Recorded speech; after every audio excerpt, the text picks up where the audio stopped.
Okay, I want to welcome everyone to this session on benefit navigation and specifically on an innovative institutional and policy strategy, variously called benefit hubs, one-stop centers, benefit navigators. And we are going to call them benefit hubs, but you should feel free to use the term that you are comfortable with. And we have brought together an all-star panel of experts on benefit hubs, people who have been hands-on creating benefit hubs at their colleges, working with groups of colleges implementing this model, and helping to oversee statewide implementation of them. And so if you want to understand what they are, why we need them, and how to use them, you've come to the right place. The basis for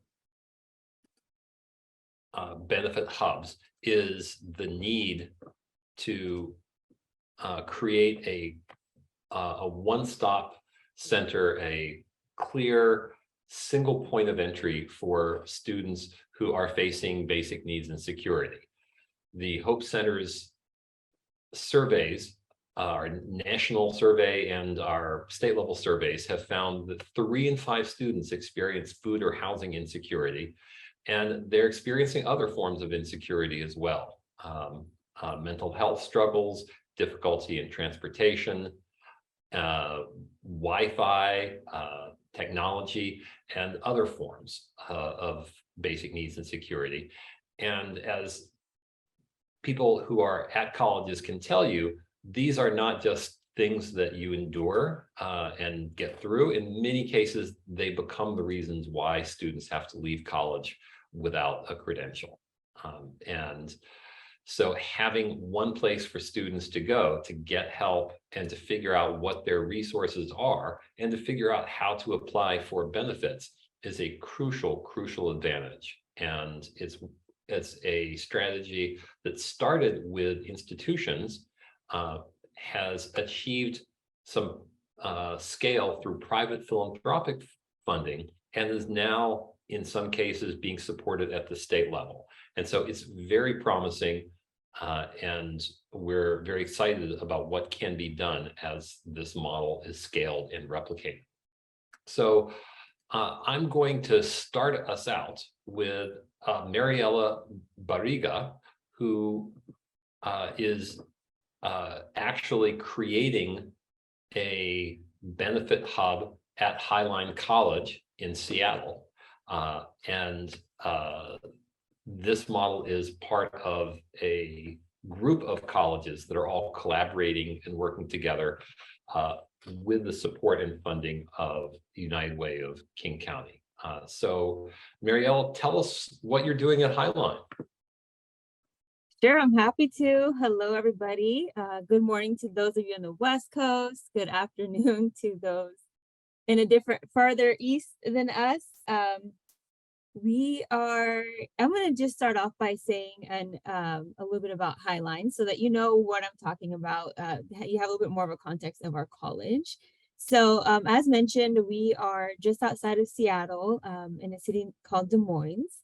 We have roughly around 15,000 students or so. We are a community college.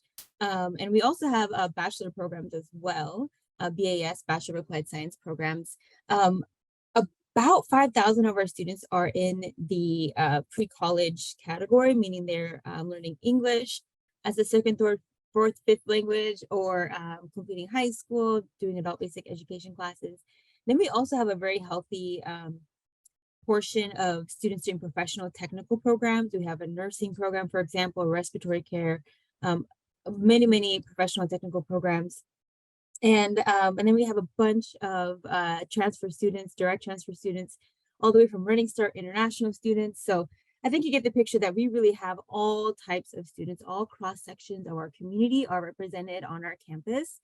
And that includes our racial and ethnic diversity as well. We are about 3 out of 4 students identify as Black, Indigenous, or people of color students. So that's that's who we are, and I'll tell you a little bit more about what Benefits Hub does at Highline. And so you'll hear later from Emily, who is with United Way of King County, but you'll hear me reference them quite a bit. We partnered up about 6 years ago. This was on the tail of Working Student Success Network. If anyone's familiar with WSSN, out of Achieving the Dream, about 7 or 8 years past. So we were launched there in terms of our philosophy of supporting students. Luckily, we're connected with United Way King County right when we were getting ready to really take that work on more. And now we have a team of AmeriCorps members on campus. We have 5 members that are trained and brought in through United Way. These folks meet with students one-on-one. We have a virtual model, an in-person model, an appointment model, and a walk-ins model, as well as we do tabling, class visits, and lots of other ways to make sure that we're connecting with students. One of the things I'll say is really important about what we do and why we do it well is because we are doing our part to connect to natural student touch points. So we don't necessarily want to make getting help yet another challenge, another hurdle, obstacle to get through in your college experience. A lot of our students are first generation students, working parents, all of that. So being connected to those natural student touch points is one of our strengths. We are also co-located. So, we aren't the end all be all of student support. So we strategically are placed in a building with other departments that might be really great referral partners, and they are really great referral partners. I can talk more about them later if anyone's interested. And we really just try to ensure that all of our work is in touch. Sometimes that means providing a large set of data to make a point, and sometimes that means having relationships with students, faculty, and staff across campus, and having a way to meet those needs. So that's kind of what we do in a nutshell there. I could talk a bit more about challenges or how we know it's effective if you want me to dive into that more. But I would say that the main way that I think that there's some great ways, and then there's some great data that we'll share later. But one of the things that I know proves that we're effective to us is because people bring their loved ones to our door. So if you are bringing your neighbor, your younger sibling, your classmate, your teammate to us, that's really showing us that you're being seen with care, that your needs are being met, and that we are integrating into the community in a loving way. That's great. Thank you so much, Mariela. And Highline College is part of a group of collaborative colleges in King County who are supported and woven together by United Way King County. And we're lucky to have Emily Portillo, a program manager at United Way King County, to talk about the work that UWKC is doing and what they are seeing as they run this program. Take it away, Emily. Yeah, I'd love to. Thank you. Really excited to be here. As Tom mentioned, I'm a program manager at United Way of King County, and I oversee our college completion work. United Way of King County is a nonprofit that is really, our mission is really focused on building a racially just community where folks are financially stable. And one of the ways that we sort of address those needs is by focusing on education, creating sort of a continuum from K through 12, and then also higher education. So part of the main reason why United Way of King County sort of cares about students and has really prioritized this and been able to incorporate it within our mission and scope of work is because we know that higher education can be a pathway out of poverty. We also know that hunger and homelessness are on the rise with disproportionate impacts on BIPOC students, so Black, Indigenous, and people of color students, which is really important to consider when we think about the approaches and the ways that we design our program. Additionally, a lot of the ways that we engage in this work is through partnering with community and technical colleges and service delivery partners to offer a one-stop model, as Mariela talked about, known as the benefits hub.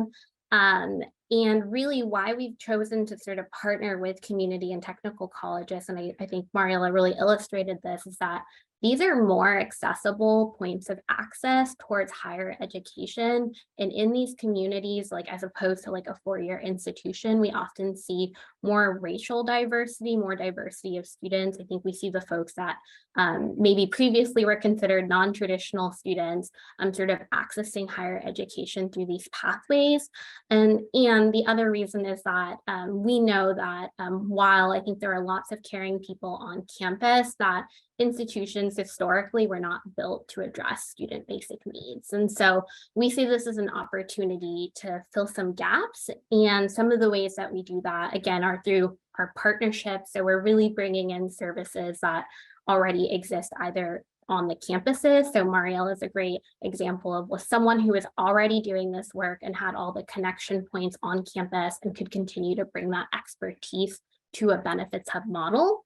And then we partner with service delivery partners. United Way's strength isn't necessarily in actually providing services. Our strengths are really around grant making, fundraising, and sort of being a connector agency. And so it was super important to connect up with some of those other agencies who had the historical knowledge and the experience of providing services to then be able to bolster the things that were already happening on campus. And then on top of that, as I mentioned, based off of our strengths, because we are a grant maker, we were able to sort of leverage grants to bring to specifically to the colleges to fund this model in a really big way, and then to also give back grants directly to students. And so really our approach is a regional model. So we work with 10 community and technical colleges in King County. That's actually most of the community and technical colleges within the county. And that's really important and maybe sets us apart from some other models in that a student can go anywhere in King County and receive the same supports or consistent supports, which I think is really important when we think about the kinds of students we're serving who often are going from campus to campus. And so the regional model has certainly helped. It's also helped in terms of like being more cost effective in that we don't have to pay these larger fees per institution. We can sort of, again, incorporate those costs in a regional model and create a culture of caring, not just at one institution like Highline, but we can expand that to cross over to a region. And there'll probably be more opportunities to talk about this later, but I think one of the other things we're really focused on is thinking about how do we leverage sort of what we've seen over the last couple of years and the impact of that work to really make change across our state and then hopefully the nation. So. Great, thank you for that.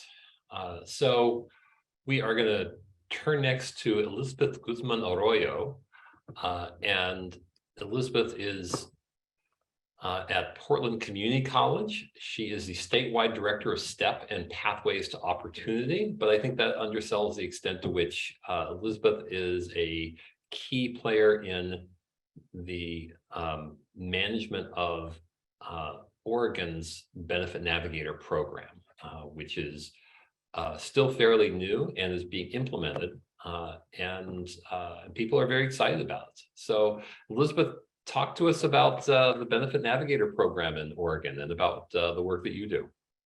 Definitely. Thank you so much, Tom. Yeah, as Tom mentioned, I'm the statewide director of STEP and Pathways to Opportunity, and I did want to take a moment to talk a little bit about what is Pathways to Opportunity. So Pathways to Opportunity is actually a statewide coalition that was formed in about 2018 out of a different House Bill 4043, which called for all of the community colleges in Oregon to form a coalition or a group to identify the state federal resources that are available to students and then figure out how to get them connected to it. We took that bill and actually made Pathways to Opportunity, which is a statewide coalition of the 17 community colleges, but also state agencies, community-based organizations, regional and national advocacy organizations like National Skills Coalition, among others, to really identify, but then also expand the local, state, and federal resources available to Oregonians so that more Oregonians could attend post-secondary education, complete post-secondary education, and gain economic mobility through that process. So the reason why I wanted to highlight Pathways to Opportunity is because it was actually one of the key members of a coalition that was formed in 2020 that ended up drafting and getting House Bill 2835, our Benefit Navigator bill, passed. And so in about 2020, Hunger Free Oregon, which is a community-based organization in Oregon, Partners for Hunger Free Oregon, completed essentially 7 listening circles across the states that incorporated 4 community colleges and 3 universities. And those listening circles were really focused on students and identifying student experiences and solutions to basic needs and insecurities that they themselves were experiencing. Out of those listening circles, one of the key ideas was having dedicated benefit navigators on campus to help connect students to public benefit programs.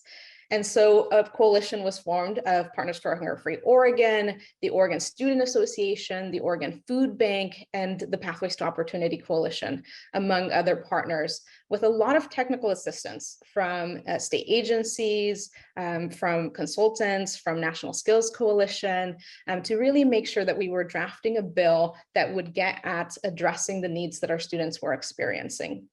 So a bill ended up being drafted called House Bill 2835. And then a pretty big campaign ensued around getting community involvement, student involvement, agency involvement, to really create a synergy around the messaging as to why was this even needed, right? So talking points like identifying and sharing with our state legislators data that we had. Data like 63% of community college students in Oregon report some form of basic needs and security. And that data was from 2019, right before the pandemic, right? So during the pandemic, that obviously was augmented and increased. Other data points like 448,000 adults in Oregon are unemployed or working, but making less than $15 an hour, an unsustainable wage for individuals, but definitely unsustainable for families. So talking about those key points, highlighting the need for post-secondary education through the need for post-secondary the need for post-secondary education as an economic mobility factor, but then also pairing basic needs and addressing basic needs and security, figuring out how do we mitigate those so that folks can actually attend post-secondary education and complete it. Was one of the key factors in lobbying and advocating for House Bill 2835. So in 2021, the bill was introduced and it was successfully passed, and it had 3 key components within the bill. The first one was the funding for 1 benefit navigator per public college and university. There are 17 public community colleges and 7 public universities in the state of Oregon, so 24 total. Roughly under $5 million per biennium here in Oregon is what that cost for the funding of the 1 benefit navigator per institution. It also called for the development of a statewide community of practice where the benefit navigators would meet regularly and cross-share practices, strategies, challenges, information to make sure that they were not doing this work in isolation, but rather as a statewide approach and statewide system.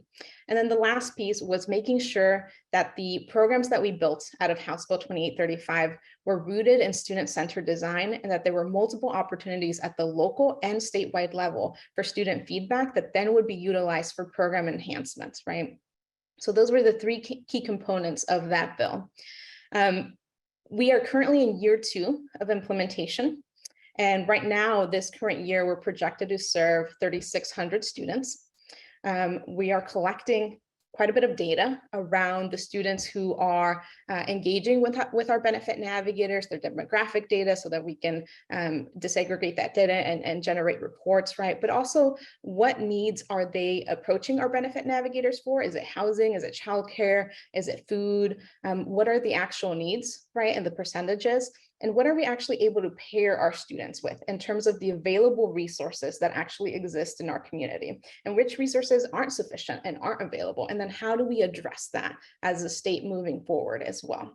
So we'll actually be releasing a report in June 2023, this upcoming June, that highlights all of that information and the data that we have collected over these last 2 years. But I do want to highlight that HB 2835 was a starting point for us here in Oregon, right? There's ongoing engagement and ongoing work to involve our state agencies, to involve our legislators, and continuing to improve policy that does address basic needs and security amongst college students. And so as an example of that, also in 2022, House Bill 2590 was passed, which actually called for a legislative joint task force to be formed to conduct a listening tour across the state around the barriers impacting underrepresented students in higher education. During that listening tour, one of the highlights that students, staff, community members, faculty, and others really centered around was the need for benefit navigators as a key resource for students. And so actually the benefit navigators, as well as the Pathways to Opportunity Coalition, have been working with that legislative task force.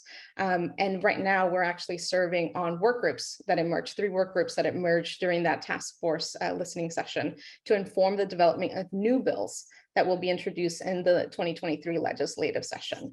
And because HB 2835 was one of those key resources that students said, yes, we need more of this, we're actually hoping to see an expansion of HB 2835 in this next legislative session. So lots to look forward to there. That's great. And it certainly sounds as though your benefit navigator program is embedded in a larger system of care for students and an ongoing exploration of what students actually need. So we are going to turn next to Rebecca Ruin-O'Shaughnessy. She is the Vice Chancellor of Equitable Student Learning, Experience, and Impact at the California Community College's Chancellor's Office. And so she is well positioned to discuss California's own Benefit Hub program within the broader context of the holistic supports that community colleges in California are providing for their students. Rebecca, take it away. Thank you, Tom. Good morning and good afternoon to everyone who's listening to us. I'm very honored to be serving this panel with all my fellow panelists, really talk about what we're thinking in terms of better supporting our students. Just give you a little bit of context in terms of California and the community college system. We currently serve about 1.8 million students a year. We do so through our 116 community colleges across the state. And they're organized into 73 districts with their local elected boards. So the Chancellor's Office at the state level is governed by our own Board of Governors, and then to the maximum degree permissible, we are directed to maintain and continue local autonomy and control in the administration of all the colleges. So in short, we at the Chancellor's Office level focus a lot on creating statewide enabling conditions such as strategic framework, policies and regulations and funding to support local implementation of services that advance student success, right? And the big thing that we're pushing on really is how do we create and strengthen unconditional belonging in our system to remove student friction points, so to, at the end of the day, increase students' equitable access to services and support and their academic success. And of course, long-term, right, their economic and social mobility for all of our students. So before I even go into the strategies, I kind of want to dive in a little bit in terms of why in California. Why do we really focus on basic needs and student support in general? Because we really believe all these things. I think all my panelists have said that it's really what we call it the social determinants of educational success, right? What we're saying is these are not the nice things to have, but the must-haves for our students. Just draw another analogy, just because I've been driving a lot. If you're buying a car, right, seatbelt is given in the car, right? But then letter C isn't. You have to have the money, you have to find the right model to get to that. So what we want to do at the system level is identify those things, their safety features, and we need to make those standardized features, right? So no matter who gets in, they get that without having to find those things and find the right people, have the right negotiation skills to get what they need in the final customized package, right? There's definitely need for that, but we need to balance it. We need to have a continuum. We need to have an ecosystem to serve all our students. And that's what we see in terms of differentiated support, right? And the Benefits Hub or Basic Needs Center in our system serves as an important role in that perspective, or in that entire spectrum. So just tie that back a little bit around like our system level, we have a vision for success, which which really highlights all the student achievement goals, also equity in terms of regional equity and students kind of racial and other kind of all the equitable, all the marginalized group. How do we provide differentiated support to really make sure, right, all these outcomes are achieved for all of our students?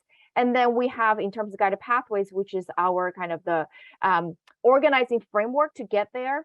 And in addition to kind of the guided pathways pillars, we really want to focus on a set of commitments. A big part of that is how do we really own student performance and removing student friction points. So when we think about equity, what does that look like? Is to really flip the conversation from kind of program-centric conversation to student-centric conversation. So at the end of the day, it doesn't matter what we have, what we can offer students, it's whether or not students are receiving them, how many of them are receiving them, and whether or not those are helpful solutions for students to actually get to where they need to go, right? So with that thinking, we really believe financial stability, health and mental well-being, and social and support networks are those key standard features at a foundational level, right? What our students need to have. So all of our resources need to be directed towards that, and classroom also how to support classroom, right? So classroom also has a role to play in these different levers. So we are not going to have, academic things and then non-academic things, and all of these are student things, right? All of us need to be responsible, and students go through interaction points and journey in our system without having these kind of divisions, and we need to work in the back end, right, to support students in that way. So that's kind of really the why in California. So we're very focused, and we believe this is our growth imperative for our system.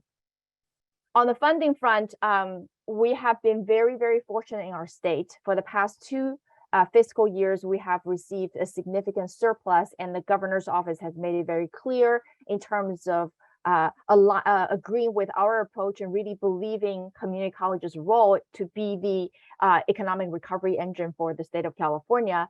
So they have supported a lot of our advocacy efforts. So our agency, and also with the strong leadership from our student senate, and then also support with various advocacy groups, really pursued and secured ongoing funding for establishment of our basic needs centers for each one of our community colleges. So as a matter of fact, all 3 segments of public higher education, including our University of California system and the California State University system and our system, all have secured ongoing funding through the legislature for establishment of basic needs centers. So in terms of dollar amount, for the community colleges, we receive $40 million ongoing for our system, and the CSUs receive about $25 million for their system, and UCs receive $15 million for their system. And then I want to say, above and beyond these ongoing resources, we have other funding sources currently to support basic needs in general, right? We have received, so that's really from the 2021 budget and the 2022 budget. We received $100 million one-time to support general student basic needs. We have, in addition to the $40 million ongoing for the centers, we have $30 million ongoing for mental health support for our students, $19 million ongoing to support rapid rehousing for our students, and then $1 billion in one-time to start to set up some of the one-time student housing kind of infrastructure and housing units for our students. So as you can see, there's a lot of structural funding going into supporting student basic needs, because we believe without that, our students, then the assumption is baked in that some students, a lot of our students will fail. And we're not okay with that assumption. So we have to be making those changes, right? And then on top of that, at a system level, we have been pushing our colleges to look at all of their funding as a total investment, right? To see what they can do to building infrastructure, right? To then sustain some of these one-time efforts, right? Again, at the end of the day, people, structure will have to be impacted. There will be pain points in the institutional level and structural level, but we need to be making these changes, and we need to shoulder these burdens so our students don't have to. So then go into the basic needs centers. Within our system, our basic needs centers are really designated as kind of the single stop shop, right? So when students can access multiple on and off campus resources. Again, like that's a single stop shop experience for our students, but our students also have other centers that they go to for our other kind of high touch intervention points for our other equity programs or special population programs. They will also offer basic needs supports, but we're telling them it's the same kind of expectation. When we have a center that needs to bring about that single point of contact experience for our students. So the Basic Needs Center here, but obviously Basic Needs Center are providing a broader access, right? And are hopefully creating more of a non-stigmatized way for our students, any students to access any kind of, support that they need. So then each campus also has to hire or identify a minimum of one full-time person to serve in that liaison role to really support our students. Again, access to campus and community-based benefits. So that could include how to support students with FAFSA, also so then they can access maximum amount of grant-based aid as much as possible. And then also how are we going to actively support students to access kind of SNAP benefits, Medicaid benefits, and other public benefits, right? And then case management essential, we kind of understand the student needs. And also we start to kind of think about how do we both do kind of the emergency responses and also think about some of the underlying factors to address some of those upstream structural level and policy level kind of changes we would need to make. So then we can partner, given our interesting and unique governance structure, how do we partner with the district level and the college level, and also for our partners outside of our higher ed system to holistically, right, address these needs. They are systems, they're students in our system, they're members in the healthcare system and others, but fundamentally, they're all the same people that all of these systems strive to serve. So how do we work again, also across different agencies to create that experience is something also we're actively working on.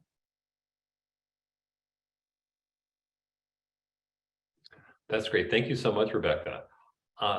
So I want to encourage folks who are here to put your questions in Q&A, and we will try to get to them. And we see this as very conversational. And our speakers have made what I think is the refreshing choice to do this session PowerPoint free. So we get to have a real conversation. So let me start just by asking from my side. I think that this is one of several strategies that has started at the institutional level and been road tested and stress tested there, and that has worked its way to the state level to provide policy.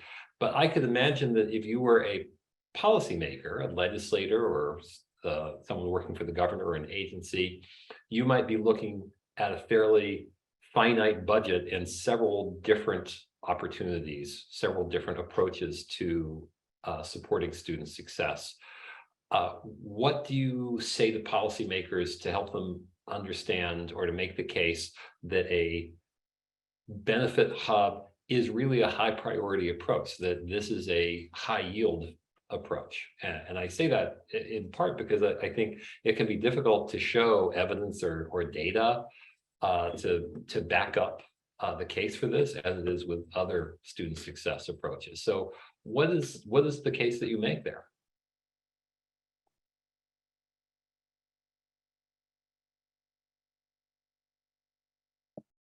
I can get us started. I mean, the one thing that I actually, one of our stakeholders said that really resonated with me, which is budget is a statement of value. So put money, right? Or put your money where your mouth is. So if we say we deeply care about student basic needs, if we say we don't want students to choose between going to school or going hungry, then that's invest in that, right? And then also when we think about, and then from our approach, when we think about student friction points, they are before the money, right? Colleges are already doing a lot of the work. So you will see a lot the professors going out of their way to support students with their basic needs, right? Financial aid officers, we see a lot of our categorical program practitioners do that.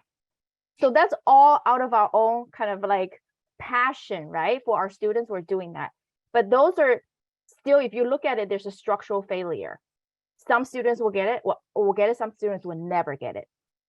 right? So then we really have to say, right, again, like we are shifting from a right to a fail era when some students are destined to fail into a student success era, and are at a community college, we're open access institution. So everyone can come in. If we say you can come in, but half of you are not going to make it out, then right, we are really not living up to our promise. And I think that's why this basic hubs idea is so important, because it creates that open access for our students, regardless of whatever access they have, the opportunities they have, right? They can have some fundamental basic needs. Now, I will argue that this is not even close to be enough or sufficient to support everything the student needs, but I think that's a really, really important first step. You know, and Rebecca and Tom, I would add to that around thinking about the economic factors for your state or your region, right? And so the Georgetown has their Center of Education and Workforce Development, and they've released some really wonderful data around post-secondary education and training leading to increased economic vitality of a region, right? However, as like Rebecca and others have shared, over 50% of students are experiencing basic needs insecurity. And so that is a pretty big barrier for persistence. It's a huge barrier for access. It's definitely a barrier for persistence. And so if folks need that post-secondary education and training for economic gain, then we need to be able to address the basic needs and security that they are experiencing on campus, right? And it ends up yielding economic vitality and economic growth for your region. So yes, it's a benefit to the student, but it's also a huge benefit to the community. That's great. And I think it is important to draw the connection from the students and the needs of the students to the bottom line for the state economy, for communities, for the state's tax base, because there are many policymakers who will be motivated by that. So turning to the questions we're getting in, one person has asked, what could the federal government do to support benefit hubs? Which is a question I love because it's ambitious. And so I think it is a question that is not really being asked yet at the federal level, but should be. I'm going to toss out two things and then turn it over to our panel to consider it.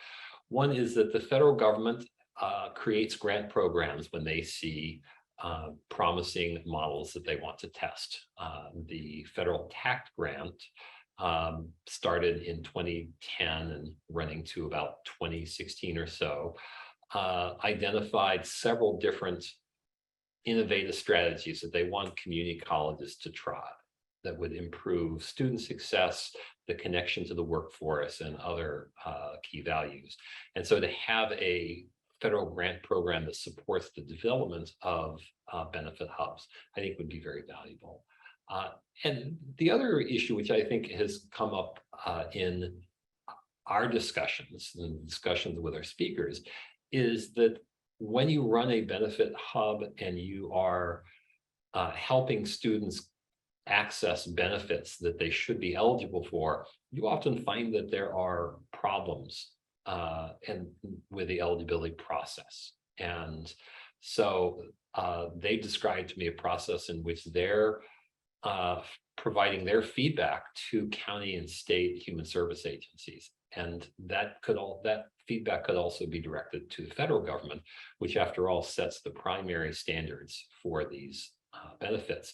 And if we want benefit navigation to be a little bit less like threading your way through a maze with a minotaur in the middle of it, we should consider ways to simplify the eligibility process. And I think the federal government is a good starting point for that.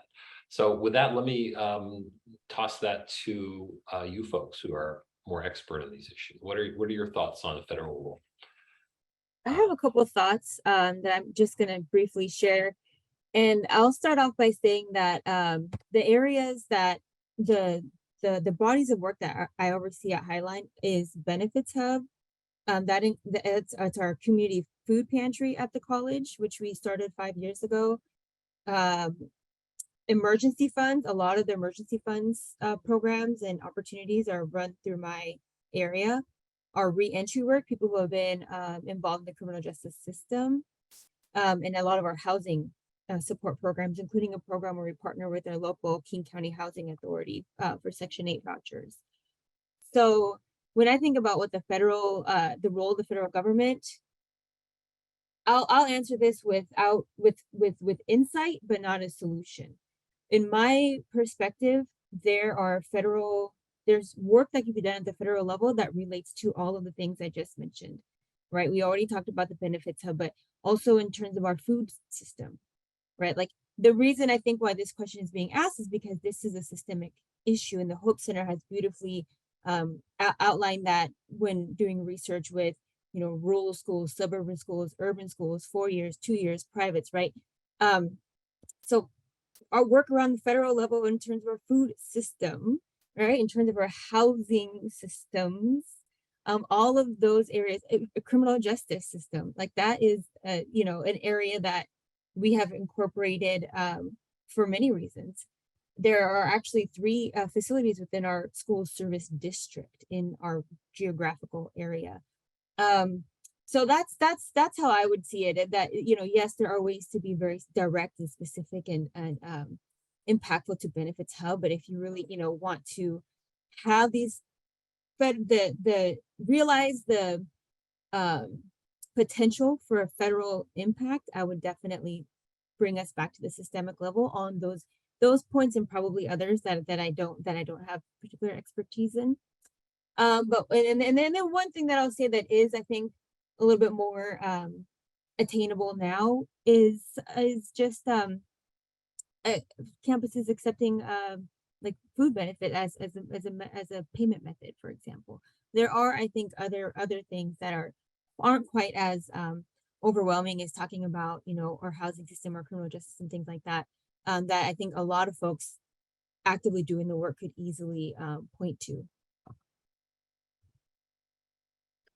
I'll also add on kind of like systems change and policy reform, right?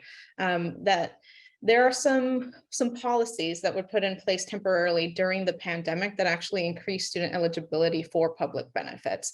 Making those permanent would be a huge thing that the federal government could do to help support benefit hubs and help address student basic needs and security.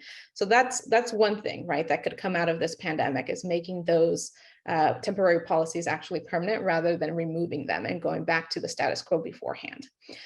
There are other things, like the question was a magic wand, right? And so in a magic wand sort of situation, like if we're talking about food insecurity, then we have free meal programs in K through 12. It would be great to have free meal programs in post-secondary education as well. And so that's my answer to the magic wand one, which I know requires quite a bit of funding. But yeah, those policy shifts. One thing you said I that sparked me that I actually thought about before was also the financial aid process, eligibility, those types of things. I think there's a lot of potential in our financial aid, federal financial aid system as well, to make an impact here. The 2 things that I really want to advocate for, and I hope this platform can really amplify these 2 points. One is really around SNAP student exemption rules. What the heck is that? What kind of underlying assumption is making about students in general, right? Why? So we are creating workarounds to have exceptions to that exemption. But I think the idea that our students are privileged, they generally don't need SNAP, I think it's a false assumption. It's an antiquated assumption. How do we mobilize nationally to really change that conversation? I think it's very, very important, right? Just for example, our system, we have, right, 70% of our students are students of color, 74% of our students are part-time or non-credit or part-time students, and we have 35% first generation, 66% economic disadvantage. Like, I mean, when you think about the population, I think having our students being seen in these places are going to be really, really important, and then having them voice their concerns are going to be really, really important. Right. And the second piece is financial aid. And I know that's kind of a a huge pain point and nationally as well, but Pell Grant has lost its significant purchasing power over the years due to inflation, right? It used to cover 80% of the average nationwide cost of attendance. Now it only covers about 30%. So we talk about how, and I think a lot of times, again, when we think about it from a program-centric perspective, we're thinking about budget implications, we're thinking about all of that. But like going back to what Elizabeth also said, like this is about, community college students and college students with a higher education attainment are going to significantly change their lifelong trajectory. So if we're looking at long term, it's, I really don't want us to be right penny wise and pound foolish. How do we really think about investing in prevention, investing in education, and really alleviate, frankly, a lot of the basic needs and social safety net investments we're making could have been avoided if we just invest more in financial aid and in higher education. Excellent. And I just want to tease out a point that you're making here, which is that the best supports for students are the supports that don't require students to perform their poverty, to perform their worthiness. So to extend high school or K through 12 school lunch programs to college students, to stop running SNAP as if people are trying to get away with something, to get if they want a can of green beans from the grocery store.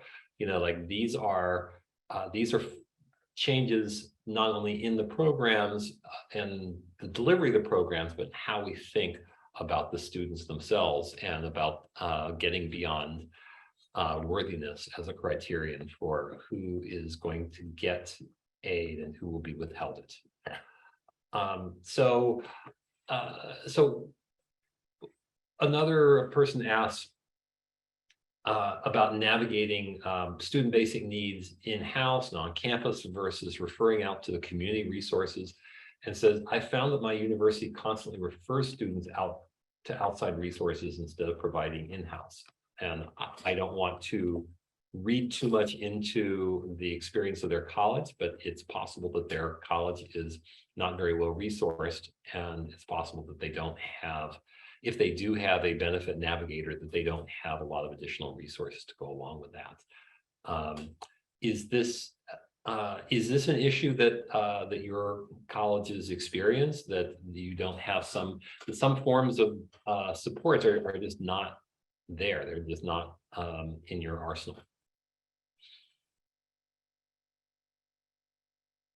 I can share a little bit more about like United Way of King County and how we've sort of addressed this. So as I mentioned earlier, a lot of our model around the Benefits Hub has really been partnering with colleges and also community-based organizations to bring services to where students are at.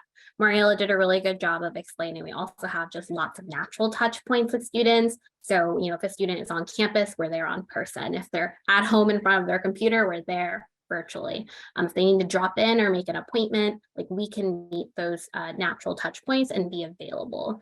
I think the benefit of working with a community-based organization is that they have the expertise of certain resources. So there's not going to be one agency that's going to be the magic bullet for anyone, but when you're able to sort of build a coalition of agencies that you both trust and sort of have the experience of working with specific populations and providing specific services, that goes a long way. What I also know about working with colleges is there are often limitations around who they can support. So once a student is no longer enrolled, either because they've dropped out or successfully graduated, that's no longer something that colleges have a lot of ability to respond to. And I think that can be problematic, right? We're not building a continuum of care. And so I think when we're able to partner with community-based organizations, we're able to develop that continuum of care. But what I would encourage is that I think that it needs to be a network of connections, because I think to the point of the commenter around like making referrals to outside folks, it does start to feel really disconnected and like we're just sending people here and there. But if we build, again, the continuum and we build the partnership, it can feel more caring, where we're saying, hey, like we're sending you to these individuals, but you know, they're trusted individuals. Here's what you can expect in that process. And then it doesn't feel like I'm just dismissing you. I'm validating you and sending you to a trusted agency that I know you'll get support with. That's great. And when you hand off a student to a trusted partner, let's say it's a child care provider, because I think our next question from Crystal Gonzalez pertains to single parent students. Do you ask the student to stay in touch with you? Do you call the student back, you know, like a week or a month later to see if they received the services? Do you ask the partner to get back to you? Like, what's the touch base process for making sure that the students get their needs met?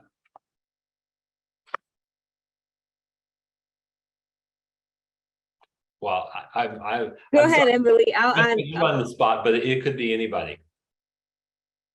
Yeah, I can share that. I think the biggest things that, like the Benefits Hub program in particular, so we leverage AmeriCorps members as the primary touch point for students. These AmeriCorps members are often community and technical college alumni of the institutions they're serving. They also reflect the diversity of the populations we are serving, which is so important to be able to meet with a peer. The other piece of this is that these are peers that have capacity. So knowing, like, if I were to ask a college staff person, hey, can you meet with students? What is your availability like? They're balancing a number of other responsibilities, and as much as they care about students, they don't always have the capacity to be able to give the amount of time that I think would demonstrate that care.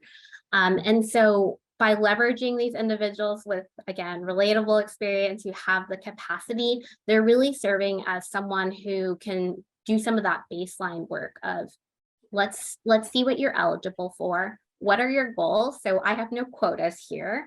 I just want to support you in meeting your goals. And they're able to make genuine connections with these students and then make these referrals out. When they make these referrals out, they're essentially just building an opportunities to stay in touch. And so they'll often follow up with individuals to say, hey, like, how did that meeting go? Like, I know that, like, we set expectations. I let you know that you were eligible. I let you know that these are the materials you needed to bring. How did that go? How's it feeling? And sometimes, you know, for the most part, it goes well because we've built the partnerships to make sure it goes well. But sometimes it doesn't go well. And to have someone who is sort of on the other end to say, like, I'm really sorry that that didn't go the way that we expected it to, like, let's explore other avenues based off of the goals that you have set. But I think Mariela can probably speak more to, like, what it looks like in practice.